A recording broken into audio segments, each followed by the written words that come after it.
बिस्मिल्लाहिर्रहमानिर्रहीम।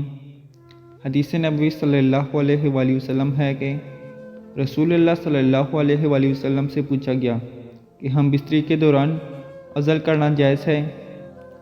हज़रत अबू सईद खुदरी रज़ियल्लाहु तआला अन्हु कहते हैं कि रसूलुल्लाह सल्लल्लाहु अलैहि वसल्लम से अज़ल की बाबत पूछा गया, यानी ये कि अज़ल करना जायज़ है या नहीं।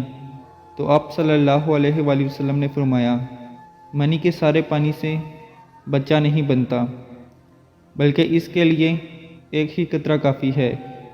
और जब अल्लाह ताला किसी चीज़ को पैदा करने का इरादा फरमाता है तो कोई चीज़ इसको रोक नहीं सकती। अज़ल क्या है? औरत के साथ हम बिस्तरी के दौरान जब मनी खारिज होने के करीब हो तो उज़ू को औरत की शर्मगाह से बाहर निकाल लिया जाए और बाहर ही मनी को निकाल दिया जाए, अज़ल कहलाता है।